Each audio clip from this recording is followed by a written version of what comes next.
Hi, hello everybody. So this is the video dealing with section 10.2, arithmetic sequences, and this is the first part where we go over the definition and the formula for the general term.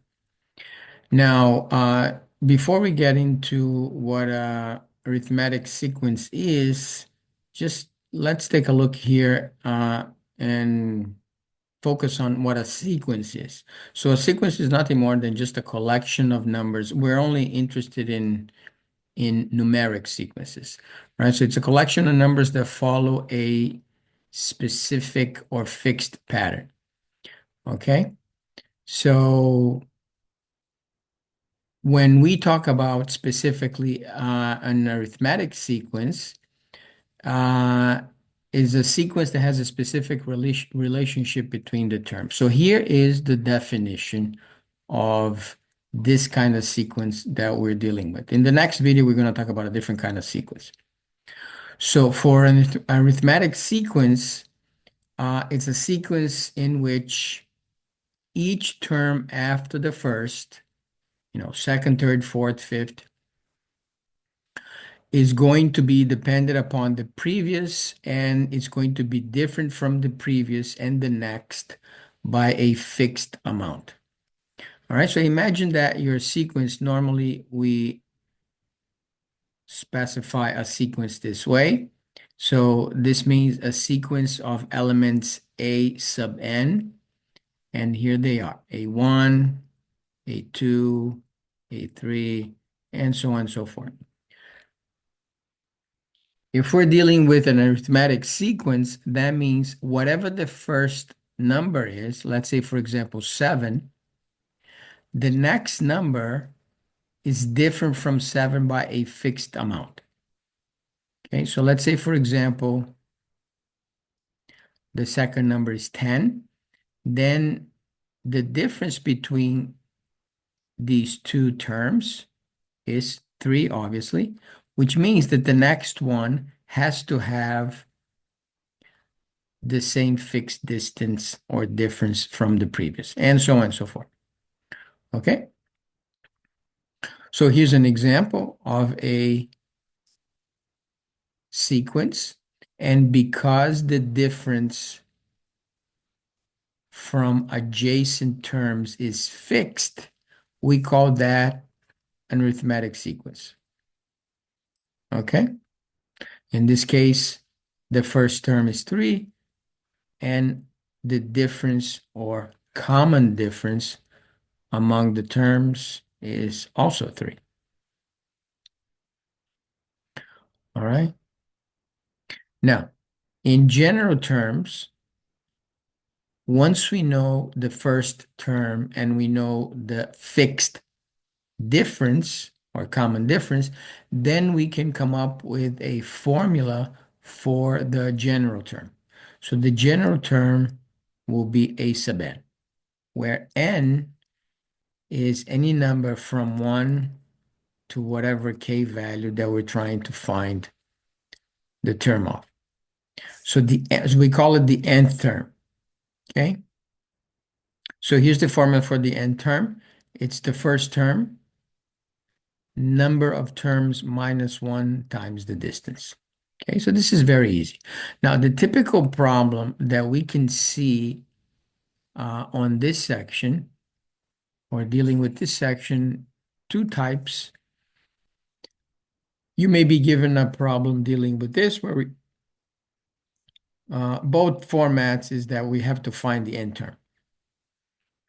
In the first format, we may be given a sequence whose definition is in recursive format.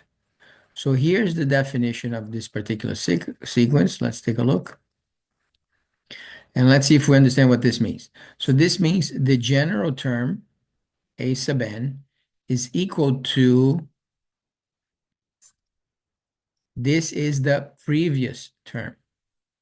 Why is it the previous term? Because this is A sub n, and this is A sub n minus 1, the previous, minus 2.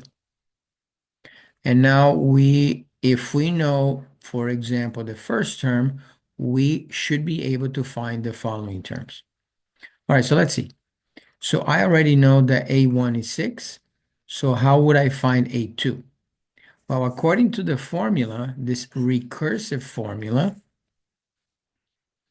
A sub 2 would be A sub 2 minus 1 minus 2. Well, A sub 2 minus 1 is A sub 1 minus 2. Well, I already know what A sub 1 is, which is 4. The same goes for A sub 3, right? So A sub 3 is 3 minus 1 minus 2. Now this is A2, and I already know what A2 is. Now I could continue A4, A5, A6, and so on and so forth, applying the recursive formula, but I was told that this is a arithmetic sequence. Now, what does that mean? It means that the common difference D is fixed. Now, I already know A1, A2, and A3. So here they are, 6, 4, and 2. Now, so what's the common difference between them? Well, obviously is, uh, be very careful, right? This is A1, this is A2. So the sequence is going this way. And as you can see, it's decreasing. So the common difference is not 2, it's negative 2, right? Because it's 4 minus 6,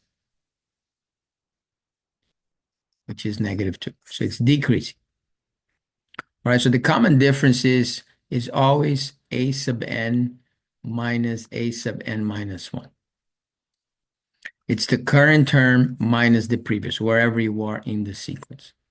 Okay, so this is one particular question that you may be given, but the traditional type of question that you can expect is in this format right here.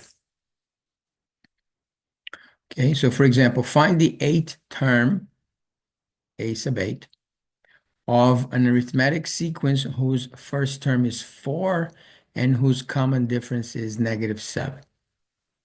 So using the main formula, A sub 8 is A sub 1, the first term, plus 8 minus 1 times the negative 7. Well, I already know that A sub 1 is, they said the first term is 4. So I have 4 plus 7 times 7, minus 7 actually. And that will be equal, so this is negative 49. So 4 minus 49, minus 45. Okay, so this is the typical question, right? Where you're given some information about A1. Obviously, if you know if this is what you're looking for, A sub 8, N is 8. And then we are given D, and we just use the formula to find A8 in this particular case. All right, so let's just do a couple more, but they're all the same. Once you've done the general formula, the other ones are the same. So find A sub 29 if A1 is 3 and D is negative 7. So A29, formula says A1 plus N. So this is your N. N minus 1 times D, which is, I guess, another negative 7. All right, so A1 is 3 plus 28 times negative 7. And you can do this on the calculator. I'm going to do it on the calculator right now. So 3 plus 28 times negative 7. And we get minus 193. Okay. Now, another sequence that is decreasing, right? How do I know it's decreasing? The common difference is negative.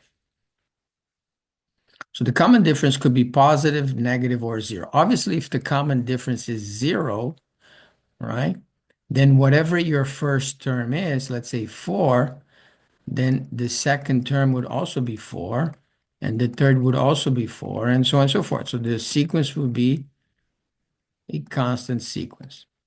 That's possible. Okay. All right, so let's see the last case.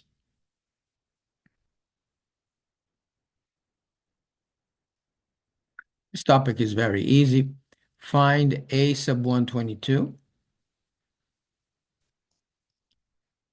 when a1 is negative 2. So here's the formula again, right?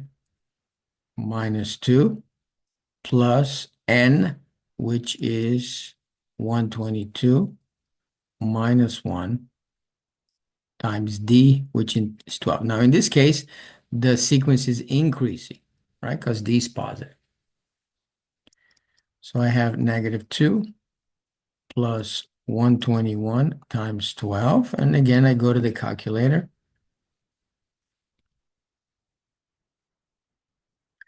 Now, for the negative, obviously, you don't use the, if you have the TI-84 calculator, 83, make sure that you use the sign and not the operation minus. So negative 2 plus 121 times 12, and we get 1450. Okay. So 1450. So this is the first part of the topic 10.2. In this case, we're only concerned about finding the general term of an arithmetic sequence.